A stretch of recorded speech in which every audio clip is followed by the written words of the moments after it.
Bismillahirrahmanirrahim. Alhamdulillah wassalatu wassalamu ala Rasulillah Nabiyyina Muhammad ibn Abdullah wa ala alihi wa sahbihi wa man wala, amma ba'd.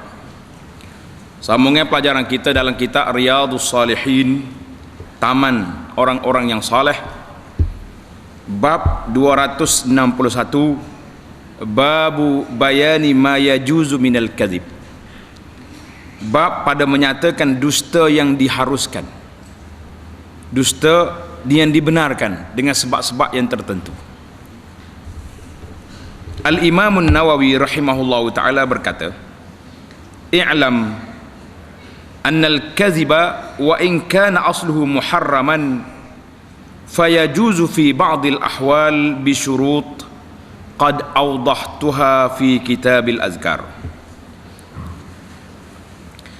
Kata Imam Nawawi, ketahuilah, sesungguhnya berdusta itu sekalipun pada asalnya diharamkan, tetapi dalam beberapa keadaan ia diharuskan dengan beberapa syarat.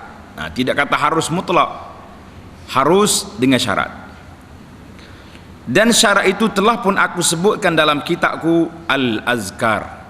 InsyaAllah nanti ada masa lain kita baca Kitabul Azkar pula, Kitab Azkar Imam An-Nawawi.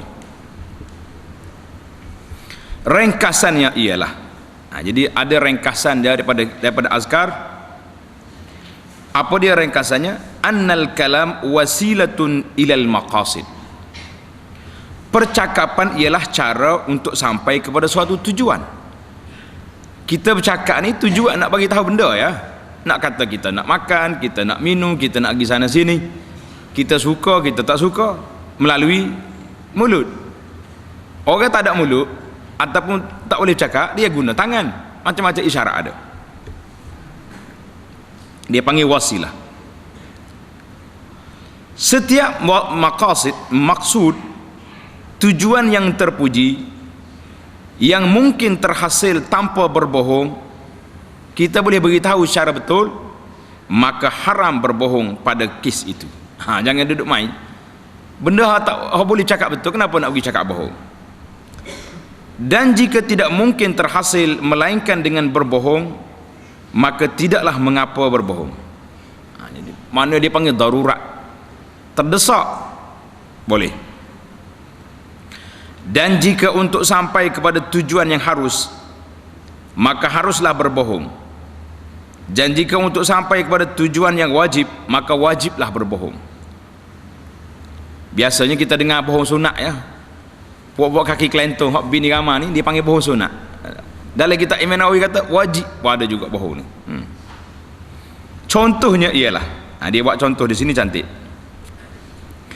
Apabila seorang muslim bersembunyi daripada seorang zalim yang ingin membunuhnya atau yang ingin mengambil hartanya, dan dia pun menyembunyikan hartanya itu, maka jika seseorang ditanya tentang muslim tadi, maka wajiblah dia berbohong menyembunyikannya dengan tujuan dapat menyelamatkannya daripada kezaliman itu. Tengok, kita tahu orang ni lari masuk dalam kampung kita, dan dia beritahu dia dikejar oleh orang nak bunuh dia. Kita kata masuk belakang ni, masuk dalam hutan, masuk dalam store ke mana-mana tempat. Bila mari orang tu tanya, mu tengok mamak ni? La, tak ada lalu nak kau ni, so kau tengok.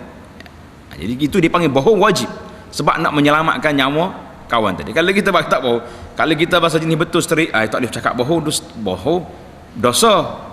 Habis serah orang tu kena bunuh, tak berdosa. Itu dia panggil maslahah. Bohong di sini wajib sebab dia maslahah. Samalah juga jika ada pada seseorang barang yang diminta menjaganya, dan ada orang yang zalim ingin mengambilnya, maka wajiblah dia berdusta menyembunyikannya. Orang ni mari simpan barang kat kita sebab ada orang nak rampas barang dia. Jadi perampas tu mari tanya, kata tak ada, cara aku nak simpan barang orang, barang aku pun tak terjaga. Jadi itu dia panggil bohong, tapi wajib kerana nak jaga daripada diambil oleh si zalim.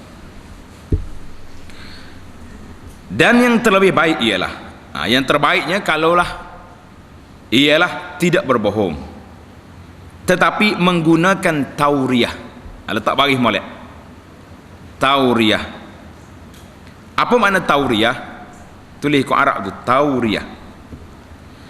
Makna tauriyah ialah menggunakan suatu ibarat atau kata-kata dengan tujuan yang benar pada kefahaman dirinya, sekalipun zahir ibarat atau kata-kata tadi adalah dusta dan bohong pada pandangan si pendengar. Ini dipanggil guna perkataan tauriyah. Payah sikit lah masalah tauriyah ni, macam mana kita nak buat. Contohnya,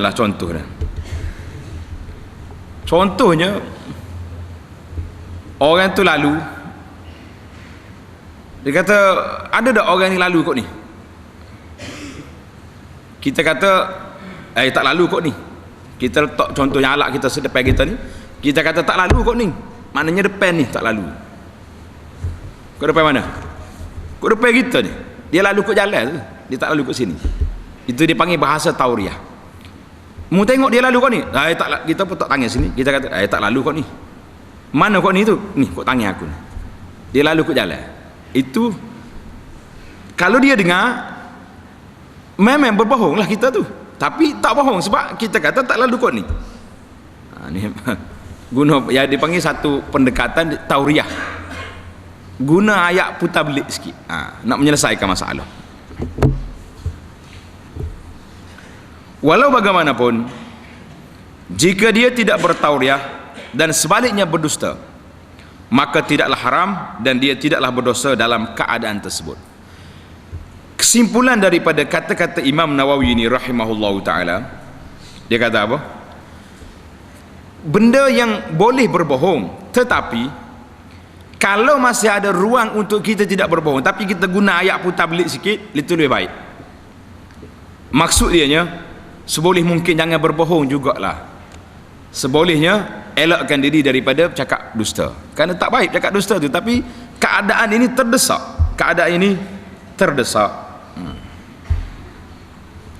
dan para ulama berdalilkan dalam mengharuskan berdusta dalam keadaan ini dengan hadis ini, hadis Ummi Kalsum. Hadis Ummi Kalsum, an Ummi Kalsum radhiyallahu anha annaha sami'at Rasulullah sallallahu alaihi wasallam yaqul laisal kadzdzabul ladzi yuslihu bainan nas fayanmi khairan aw yaqulu khairan, muttafaqun alaih.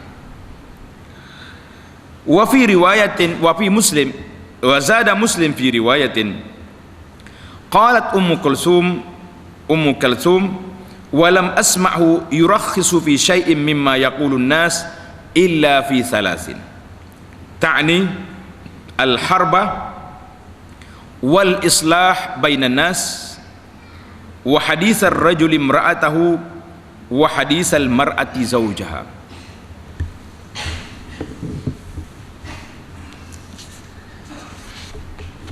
Jadi ini hadis yang pertama dalam bab kita ni, iaitulah hadis 1548. Hadis 1548 dalam kitab ni, dalam kitab terjemahannya. Maksud dianya daripada Ummu Kalsum bahawasanya beliau ada mendengar Rasulullah sallallahu alaihi wasallam bersabda, bukanlah berdusta orang yang ingin mengislahkan, memperbaiki hubungan sesama manusia yang berbalah, sama ada dia menyampaikan perkara yang baik atau dia mengucapkan perkara yang baik. Maksud dianya, apa makna yanmi khairan au yaqulu khairan? Artinya orang ni, dia beritahu kepada orang yang sebelah lagi, orang ni kelahi. Kita dengar dua-dua pihak, memang kutuk pun ada, puji pun ada, tapi di atas dasar nak mendamaikan orang. Kalau beritahu hak dia kutuk, berdamai tak berdamai orang ni? Upah tak akan berdamai, betul tak? Maka yanmi khair, yaqulu khairan, kita hanya menyampaikan hak dia puji saja, hak dia puji. Hak dia kutuk jangan sampai sama sekali, jangan duk cerita ke orang. Jadi itu, kalau tidak, itu nama batu api. Itu maknanya kita sembunyikan benda tak baik yang dia kata, kita hanya menyampaikan benda yang baik saja. Mana contohlah kita dengar dia duk kutuk kawan-kawan ni kuat. Akhir sekali kita kata, tak ada kau kebaikan dia tu. Tak ada kau kebaikan. Kamu duk berkawan dengan dia berpuluh tahun, tak ada kebaikan. Dia kata ada. Dialah dulu bantu aku gini. Jadi kita sampaikan hak dia puji tadi kepada lawan dia tanpa kita cerita benda yang tak baik yang dia kata. Itu dia panggil salah satu daripada cara nak islah bainan nas. Yang jadi masalah kita hari ini balik kepada bab yang lepas, iaitulah bab yang banyak hari ini, bab nak melagakan orang. Hak baik tak cerita, duk api-api, duk besar benda-benda yang tak baik. Maka berlakulah huru-hara dalam dunia ini. Hadis ini riwayat Imam Bukhari muttafaqun alaih, riwayat Imam Bukhari dan Muslim. Dan daripada satu hadis riwayat Muslim ada tambahan. Kata Ummu Kalsum, aku tidak pernah mendengar Rasulullah sallallahu alaihi wasallam memberikan rukhsah, kelonggaran dalam percakapan orang ramai melainkan pada 3 perkara. 3 benda Nabi kita beri kelonggaran, dipanggil rukhsah. Yang pertama, di dalam keadaan peperangan. Waktu kita berperang ada kelonggaran untuk nak bercakap, sebab waktu perang ni tak boleh cakap betul, orang tahu rahsia kita. Yang kedua, islah. Apa nak islah? Mendamaikan. Islah dengan makna mendamaikan sama manusia. Macam tadilah, kita rahsiakan orang itu kutuk dia, tapi kita bawa orang puji dia. Itu mendamai. Dan percakapan suami atau isteri terhadap pasangan masing-masing untuk tujuan kemaslahatan mereka.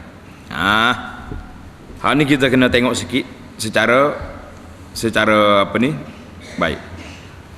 Maknanya dalam hadis ini ada beberapa perkara. Ada 3 perkara. Yang pertama masalah perang. Itu jelaslah masalah perang.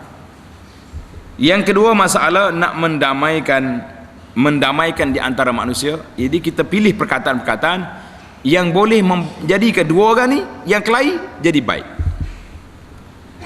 Contohnya kita pergi jumpa si nombor 1 ni, kita kata Muhammad, mu ni lama dah tu putus hubungan dengan sahabat kita seorang lagi tu, nama Doloh lah kita kata, Muhammad dengan Doloh kelahi.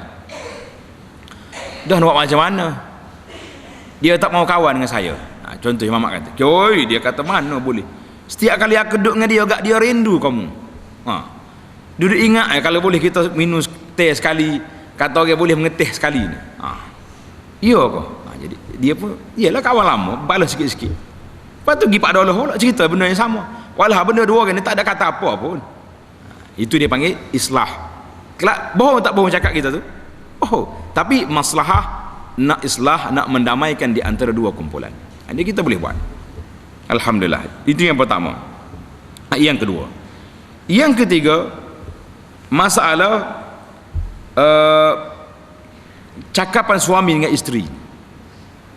Macam mana berlakunya percakapan bohong yang dibenarkan di sini? Adakah bila suami tak mau balik ke rumah nombor 1, telefon ke bini dia, tua ni, minta maaf deh, ada mesyuarat 3 hari di Kuala Lumpur. Mesyuarat mana? Mesyuarat rumah bini muda. Lah, ini bohong. Tak ada bohong sunat, tak ada bohong wajib, ini bohong saja, bohong tu. Dia kata ni nak selesai masak, tak ada selesai masak, itu panggil cakap dusta. Tak usah duduk awal lah, ini belawak sunat, belawak karut nama dia lagu tu. Lah, cuma biasalah suami isteri ni, dia kena ada perkataan yang boleh menjinakkan hati. Contohnya isteri dia ni nak buat perangai lah, kita kata buat PA sikit tak ada masalah. Allah. Jadi suami ni kena pergi bercakap dengan isteri. Allahu akbar, abai kak. Allah, kalau duduk jauh sikit dengan adin dah agak berasa rindu selalu. Wadah tak rindu pun moga duduk balas tu kak. Cuma nak tarik perhatian. Suami isteri boleh cakap, Allah saya kak, kalau abai tak ada rumah kak rasa macam-macam. Walau dia duduk main WhatsApp ya pagi gelaknya, tak ada ingat-ingat dah zaman kita sekarang ni. Itu dia panggil perkataan suami kepada isteri untuk nak menjinakkan hati dan nak mendamaikan keadaan. Tapi kalau bohong, tipu, musyawarah duduk derak ke tempat lah, itu tak usah duduk falsafah lah. tak usah dia buat undang-undang sendiri, tidak ada bohong sunat dalam masalah tersebut. Ataupun nak mendamaikan antara bini yang pertama dengan bini yang kedua, macam tadi jugalah. Kita kata kawal tu kak nak baik benar tu dengan demo tu, dah contohnya. Jadi buatlah macam mana pun, bagi hadiah kau kata dia tu kira, kau dah tak kira pun, itu dia dipanggil islah bainan nas.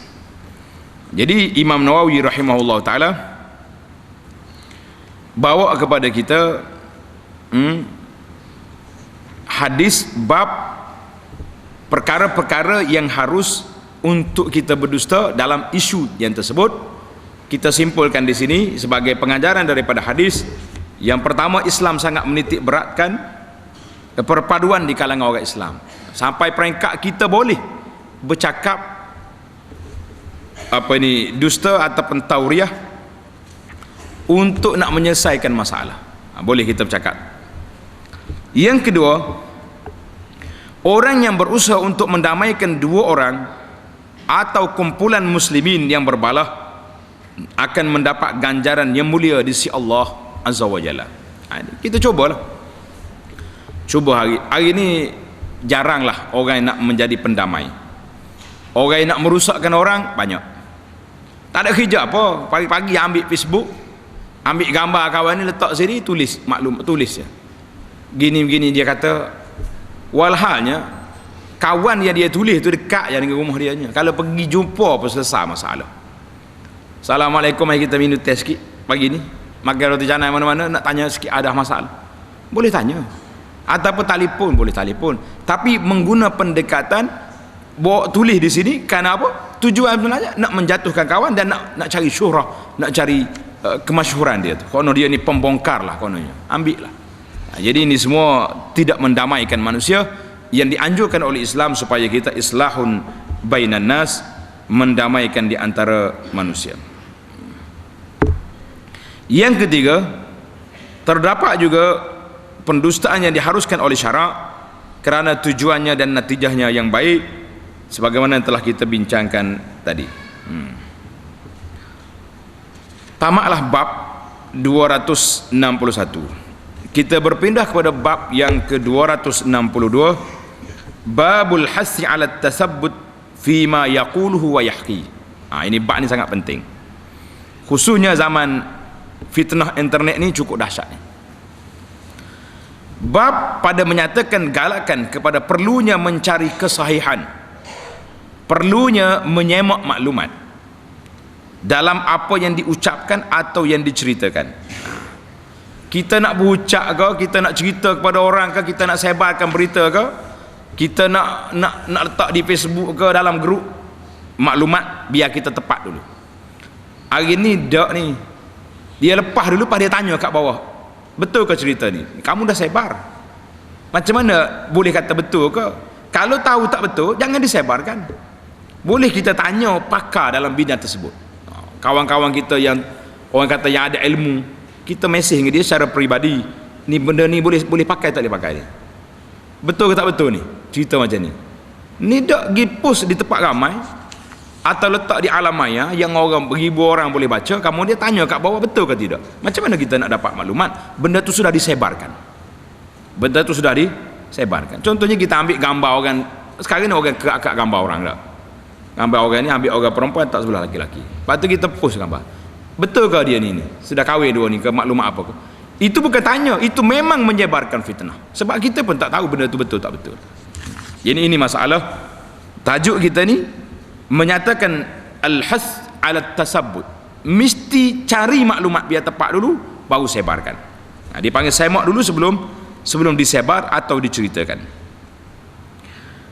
Imam Nawawi rahimahullah taala bawa dalam bab ini ayat yang pertama, qala Allah taala wala taqfu ma laysa laka bihi ilm, dan janganlah kamu ikuti ataupun janganlah kamu kata apa yang kamu tidak tahu tentangnya. Benda yang kamu tak tahu, la taqul, jangan kata, jangan ucap, jangan sebarkan benda kita tak tahu. Ini surah Al-Isra ayat 36. Jangan disebar, jangan dikata benda-benda yang kita tak tahu. Yang tak tahu di sini bukan tak tahu, sama ada berita, maklumat, akhbar, hukum hakam.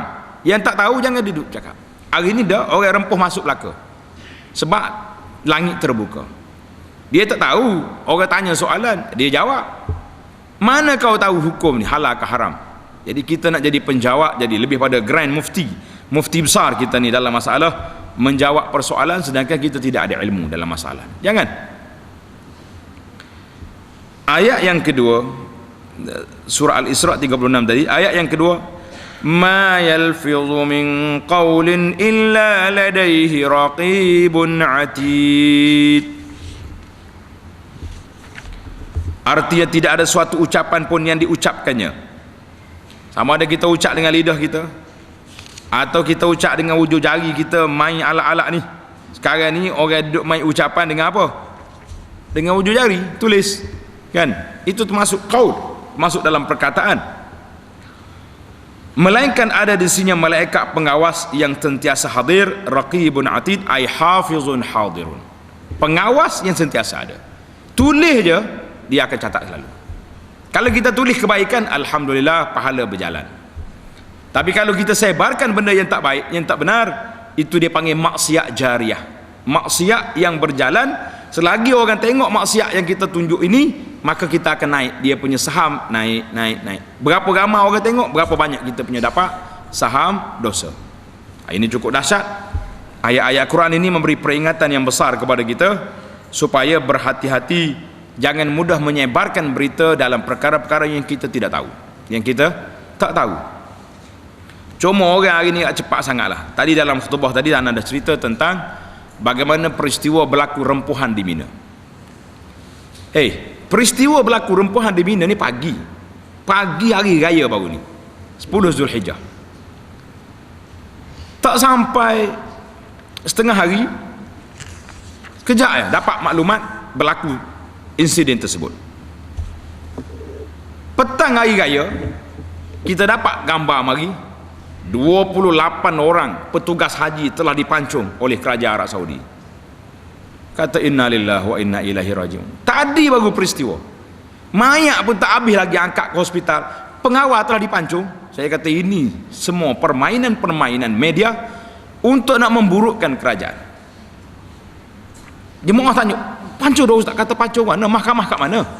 Negara ni negara ada undang-undang, ada mahkamah, ada qadhi, ada hakim. Pancung begitu je. Ini bukan negara koboi.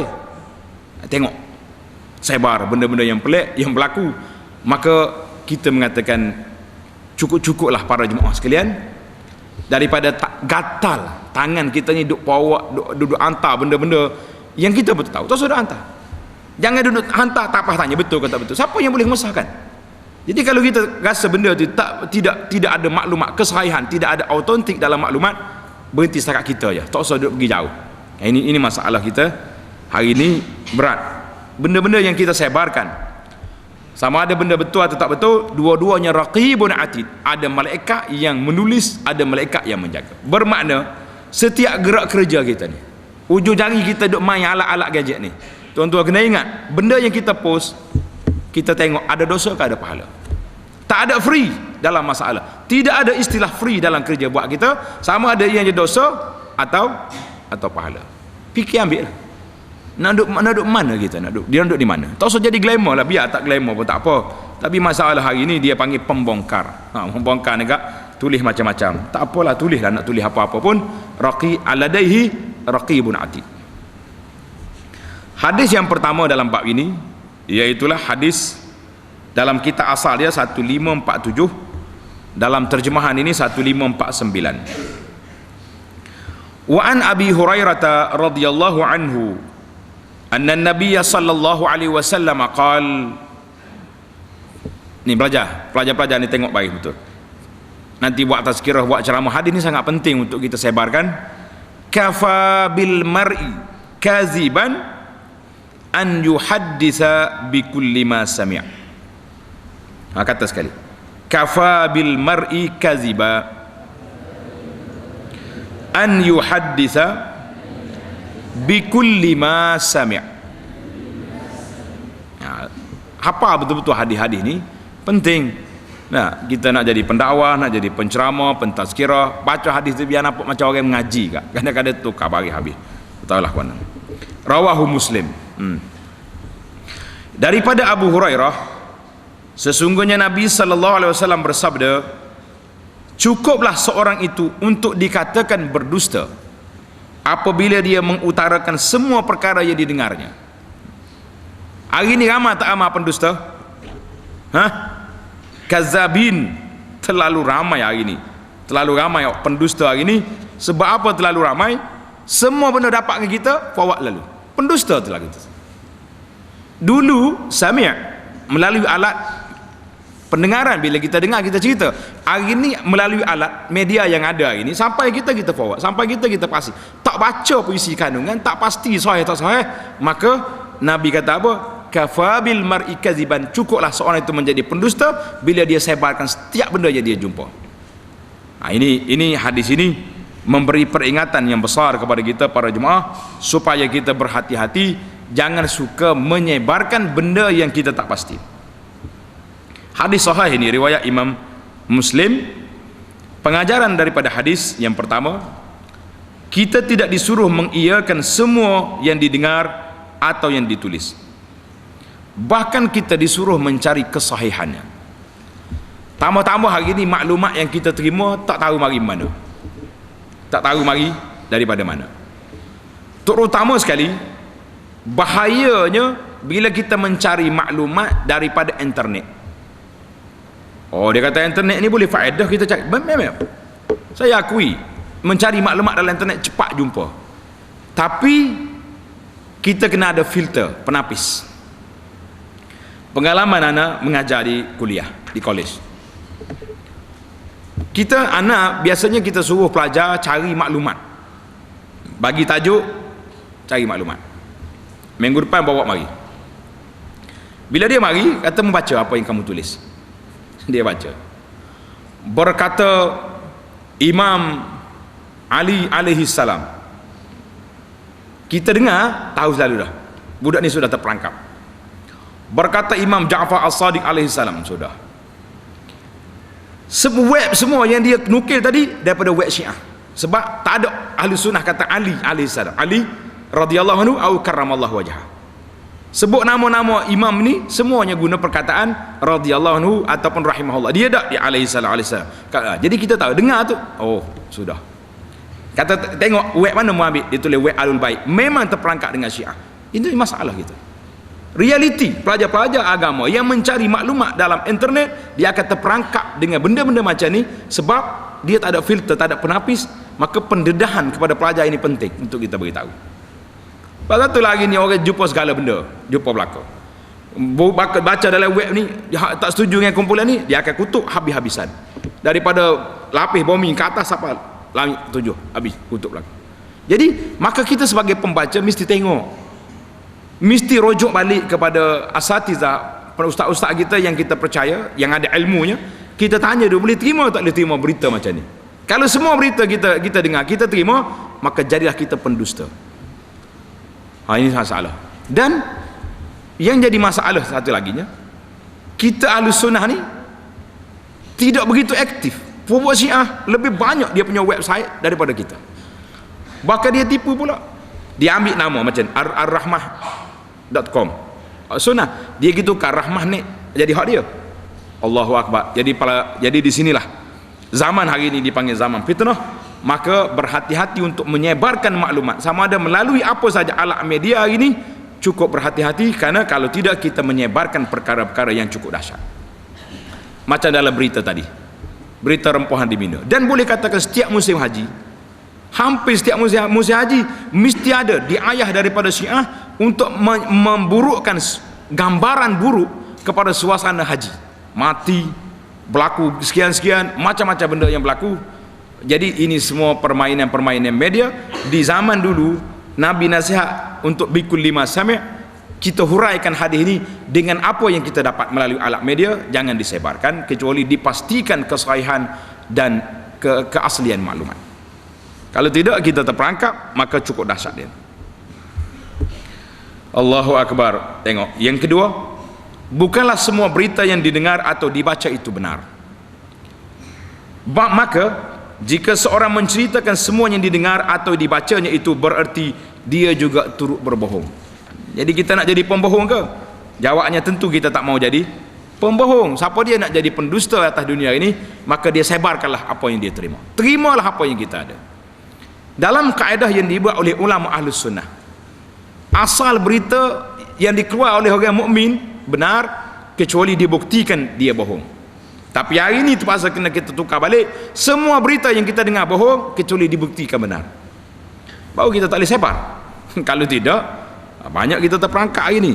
Saya sendiri bila kita buka laman web sesawang, orang panggil ni, internet ni, memang penat. Selalu aja pagi sedar pagi orang tanya, ustaz betul ke ni, betul ke ni. Kalau kita tak jawab, dia sebar. Jadi pasal kita kena cari semok hadis, cek dulu tengok, berjawab tak betul, dia nasib baik saya tak sebar lagi. Sebab kegilaan kita, kegatalan tangan wujud jari ni nak menyebarkan benda-benda macam satu benda yang edik, ketagih sangat gitu. Tak boleh sebar 2-3 benda dalam grup dia satu hari, seolah dia macam dia tak lalu makan.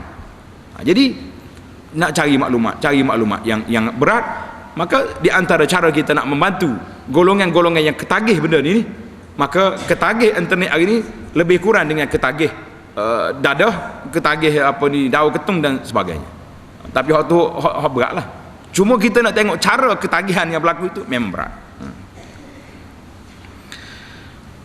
Hadis yang kedua dalam bab ini, wa an Samurah radhiyallahu anhu qala Rasulullah sallallahu alaihi wasallam, man haddatsa anni bi haditsin yara annahu kadzibun fahuwa ahadul kadzibin au ahadul kadzibaini, rawahu Muslim. Maksud dianya daripada Samurah bin Jundub sabda Nabi sallallahu alaihi wasallam, sesiapa yang meriwayatkan daripadaku dengan suatu hadis sedangkan dia sangka ia adalah pembohongan, mana hadis maudhu' ataupun hadis palsu. Kita jumpa hadis tapi kita nampak ada hadis ni palsu, ulama-ulama kata maudhu', palsu ataupun matruk, dhaifun jiddan, kita nak sebar juga, apa jadi? Maka dia juga adalah salah seorang pendusta, wal iyaz billah. Ingat?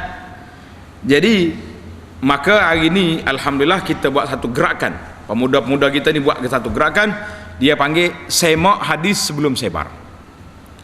Masuk dalam internet ada, cari semak hadis sebelum sebar. Jadi adalah orang-orang yang berkhidmat untuk membantu kita. Tanya dia pun bukan mampu semua nak jawab. Sekurang-kurangnya kita dapat maklumat bahawa ada ulama yang mengatakan hadis ini palsu, ada yang mengatakan dhaifun jiddan, dan ada yang mengatakan hadis ini dalam jalur-jalur yang banyak boleh naik pada darjat tinggi sikit. Yang pentingnya kita kena berhati-hati, kerana Nabi kita sallallahu alaihi wasallam di dalam larangan menyebarkan hadis, membuat dusta ke atas Nabi sallallahu alaihi wasallam ini, kata di para ulama hadisnya sampai peringkat mutawatir, mana diriwayat oleh ramai di kalangan sahabat. Contohnya tengok hadis yang kita ada ni, riwayat daripada siapa? Daripada Samurah. Dalam hadis lain pula daripada hadis Ali, semuanya ni dalam Bukhari, la takzibu alayya, Nabi kata jangan berdusta ke atasku, fa innahu man kadzaba alayya falyujin nar, siapa dia dusta ke atasku maka dia masuk dalam neraka. Daripada hadis Az-Zubair, sabda Nabi sallallahu alaihi wasallam, man kadzaba alayya falyatabawa maq'adahu minan nar, siapa dia dusta ke atasku maka ambillah tempat duduk dalam neraka. Hadis Anas, man ta'ammada alayya kadziban, siapa dia dusta, sengaja buat dusta ke atasku, falyatabawa maq'adahu minan nar. Hadis Salamah bin Al-Aqwa, man yaqul alayya ma lam aqul, siapa dia kata hak aku sedangkan aku tak kata benda tu, falyatabawa maq'adahu minan nar. Hadis Abi Hurairah, man kadzaba alayya muta'ammidan, siapa dia dusta ke atasku sengaja, falyatabawa maq'adahu minan nar. Maka di sinilah para ulama mengatakan hadis ini sampai peringkat mutawatir, hadis larangan berdusta ke atas Nabi sallallahu alaihi wasallam. Ni kita hari ni suka nak sebar hadis-hadis tapi tidak ada riwayat, tidak ada sanad, tidak ada sandaran. Maka kalau kita tidak ahli dalam bidang ni, tak usah sebar, kecuali kita ambil daripada laman web ataupun daripada grup yang ustaz sendiri yang kita percaya dengan dia siqah, dia telah menyatakan bahawa hadis ini riwayat oleh Bukhari, Muslim ataupun Abu Daud dengan sanad yang sahih, barulah kita ambil, copy paste, kita letak. Kalau tidak, kita tidak ada kepakaran tapi nak jadi penyebar benda-benda yang kita tak tahu. Wala taqfu ma laysa laka bi'ilm. Jangan kamu kata benda yang kamu tak tahu. Ini masalah. Saya ambil daripada ustaz juga. Tak, kalau ustaz tu ayat hadis tak tahu riwayat mana, tak usah duduk sebar. Jangan duduk sebarkan. Ini dipanggil buat gerak kerja yang bahaya.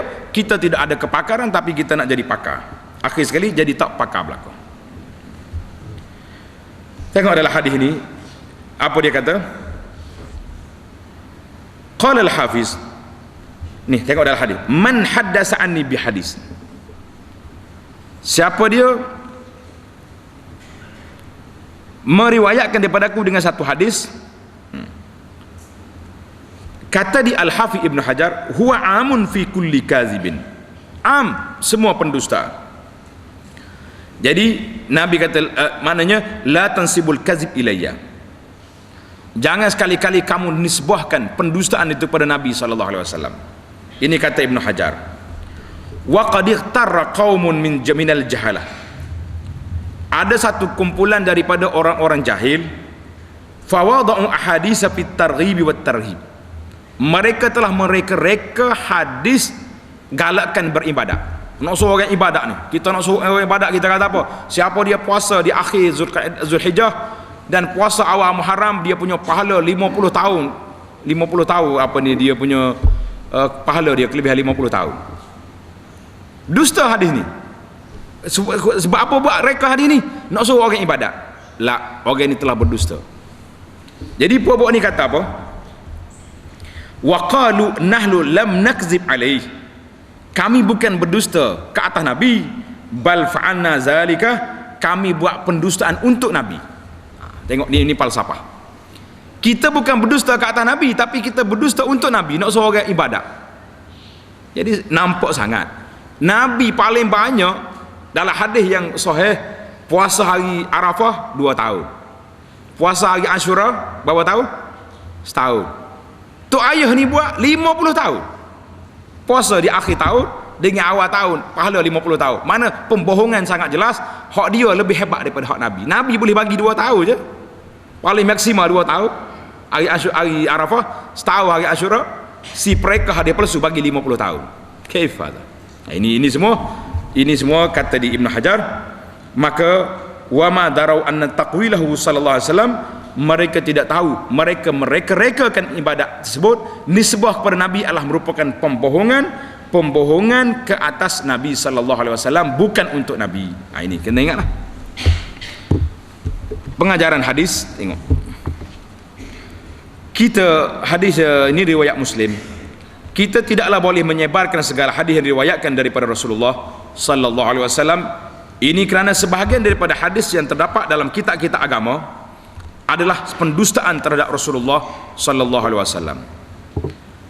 Kitab-kitab yang banyak hari ini, di antara kitab yang kita baca, nama satu kitab Durratun Nasihin. Kitab ini bukan kitab hadis, dia panggil kitab ini kitab mau'izah, kitab nasihat. Tapi penulis dia tidak bertaqayyud dengan hadis sahih. Dia ambil belakang cerita pelik-pelik. Cerita hak pelik ni duduk dalam tu banyak. Bila cari dalam kitab hadis tak jumpa. Macam hadis kelebihan solat tarawih tiap malam.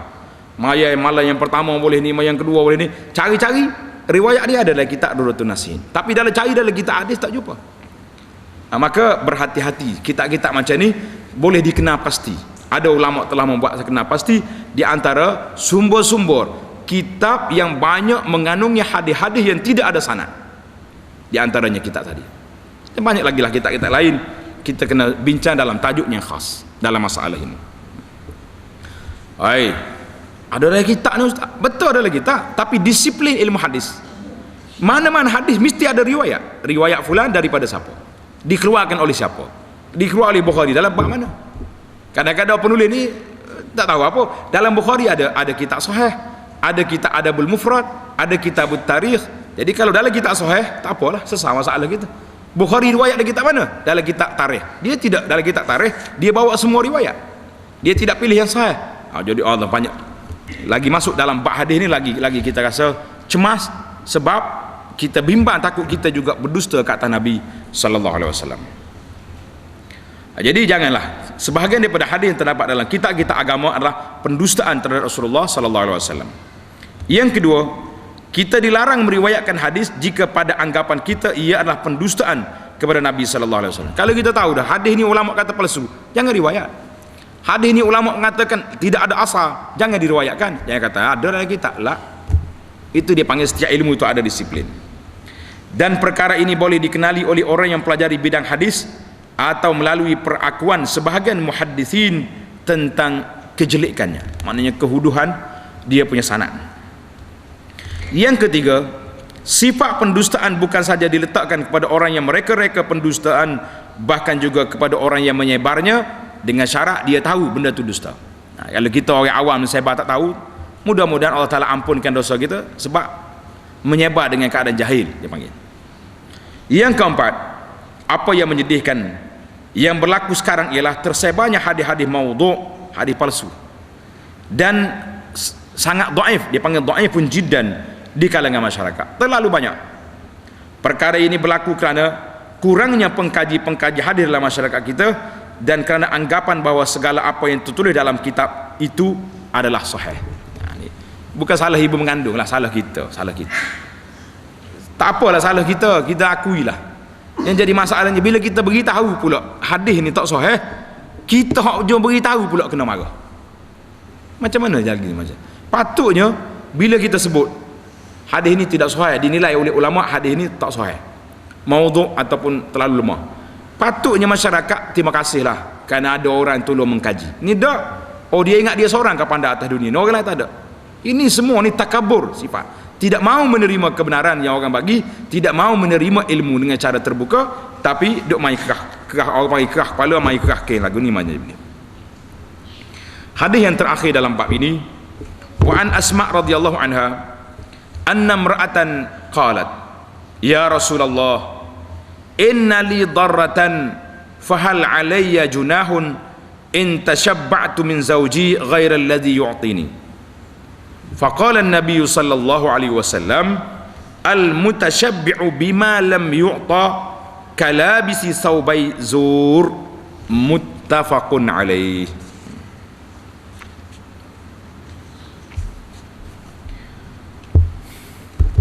Maksudnya daripada Asma radhiyallahu anha, ada seorang perempuan bertanya Nabi sallallahu alaihi wasallam. Seorang perempuan ni boleh jadi dia ni suami dia isteri ramai, biasa orang Arab ni poligami biasa. Tak poligami tu tak biasa. Berbeza dengan kita ni. Pak kita ni poligami seorang agak gagarius kapur. Macam ayat telur jadi. Arab terbalik pula dia. Kalau hak seorang tu nampak David benar ni, dia nak royak kau pun malu. Berapa bini mu? Senyak je tak. Kalau hak senyak tu sah dah seorang tu. Jadi makcik ni mari tanya Nabi sallallahu alaihi wasallam, wahai Rasulullah, aku ada mempunyai madu. Jadi dia ada madu. Adakah aku tidak berdosa sekiranya aku berpura-pura kenyang, berpuas hati daripada suamiku dengan perkara yang dia tidak berikan kepadaku? Buat lolok dia panggil. Tak. Beli pergi pinjam rata kau gelar kau pakar. Begini duk tanya. Allahu akbar. Cik abang saya kat saya sungguh kita beri. Nak suruh orang beritahu ke bini seorang lagi tu, "Wan, tengok dia tu. Besar-besar gelar dia. Mana awak tak dapat?" Walau hak dia pinjam ataupun gelar palsu. Dia panggil bahasa jenis bagai mah tipu ni. Beli pasar malam je. Kilaklah 2-3 hari lepas tu karak tak? Dia panggil labisi al-zawr. Give cerita benda yang tak dapat pun, tak nak orang panggil nak menyohor. Lalu Nabi kita bersabda, Nabi kata apa? Orang yang berpura-pura kenyang, berpuas hati dengan perkara yang tidak diberinya, dia tak dapat pun, sepertilah orang yang memakai 2 pakaian pendustaan. Orang pakai baju dusta dia panggil, pakai baju tipu. Jadi maknanya benda ni masuk dalam dosa, sebab dahlah dia tak dapat pun, tapi dia pula nak menyakiti, tujuan dia buat nak menyakiti kawan dia hak lain tu, bini-bini hak lain. Hadis ni riwayat muttafaqun alaih, riwayat oleh Imam Bukhari dan Muslim. Pengajaran hadis, berkata Imam Nawawi, orang yang berpura-pura kenyang, mutasyabbi', ialah orang yang menampakkan bahawa dia kenyang sedangkan dia tidaklah kenyang. Artinya dia menzahirkan apa yang dia dapat kelebihan sedangkan dia tidak pun memperolehinya. Ini cerita asal hadis ni. Cerita siapa? Cerita orang perempuan mari tanya Nabi sallallahu alaihi wasallam, kan? Orang yang memakai dua pakaian pendustaan, iaitu yang ada pembohongan. Dia ialah orang yang membohongi orang ramai. Dengar ni, pelajar-pelajar kita hati-hati. Dia ialah orang yang membohongi orang ramai dengan memakai pakaian ahli zuhud. Pakai jubah kat melerek, kain sebar tak baru ni, seolah-olah dia ni ahli tarekat, ahli sufi yang hebat. Ni hati-hati ni, duk main heret sejadah tak baru ni. Pakaian siapa itu? Itu pakaian para ulama. Kita ni baru mengaji Jarmiyah pun tak tahu mana heret juga kain serban. Belerek pakai dalam tandah masuk. Jangan ni. Ni kata apa ni? Memakai pakaian ahli zuhud ataupun ahli ilmu, ahli akademik ataupun orang kaya untuk memperdayakan orang ramai sedangkan dia tidaklah mempunyai sifat itu. Dia tak erti satu pun. Tak. Maya sunat pun tak lekat. Duk heret kau sejadah atas baru. Ini masalah. Hari ni satu fenomena. Orang suka tengok. Nak suruh nampak kita ni pakaian zuhud. Pakaian hebat. Dengan jubah tak gosok. Dengan kain serban pala lagi. Kulit selubur lagi. Atas baru lagi. Nak suruh nampak kita pakaian zuhud. Ya telah. Habis al-sawbi zuhur. Ini pakaian pendustaan. Kalau ulama pakai, mana sabar dia tok guru. Ya kita duduk tepek nak jadi pakaian tu juga, kenapa? Lah. Pasal itulah anak bagi anak lah nasihat kepada anak-anak kecil ni, tak payahlah. Nah, dah heret kau sejadah tu buat apa ni? Kata setengah pendapat, bukan begitu maksudnya. Kata setengah pendapat, ada juga kata la bisa zaur ni gini. Orang ni orang biasa ya, tapi bila nak jadi saksi, dia pakai pakaian kemah-kemah, pergi ke mahkamah, nak suruh orang terima dia punya saksi. Labis saubaizur, pakai baju pendusta. Yang pentingnya kita menampakkan benda yang zahir, batinnya khilaf daripada itu. Kalau kita tidak tarah kita, tidak makam kita, jadi tak payahlah kita duk pakai pelik-pelik, duk tunjuk pakaian-pakaian yang hebat, seolah-olah kita ni ahli zuhud, kita ni ahli ma'rifah, kita ni ahli lah, walah kitanya maya sunat pun malah, puasa sunat pun tidak ada, cakap bohong dusta dengan orang, berzikir pun tidak. Zikir kitanya duk kutuk orang, tak payah. Jadi pakaian tidak melambangkan hakikat seorang duduk daripada kepribadian diri seorang dan juga kebersihan hati seorang itu. Jadi hati-hatilah, jangan duduk. Kita dah baca dalam kitab bimbingan mukmin, di antara sifat riya. Sifat riya itu nak menunjuk-nunjuk dalam pakaian. Bukan pakaian kita, bukan label kita, tapi kita pakai pakaian pelik-pelik. Ini juga termasuk dalam perbuatan yang boleh membawa kepada riya, wal iyazubillah. Allah SWT yang maha mengetahui semua perkara. Maka inilah di sini berakhirnya bab yang ini. InsyaAllah kita akan sambung lagi dalam bab yang ke-263, bab bayani ghaladi tahrimi syahadati zur, bab betapa besarnya, kuatnya dosa menjadi saksi palsu. InsyaAllah di dalam perbincangan yang akan datang. Subhanakallahumma bihamdika asyhadu an la ilaha illa anta astaghfiruka wa atubu ilaik.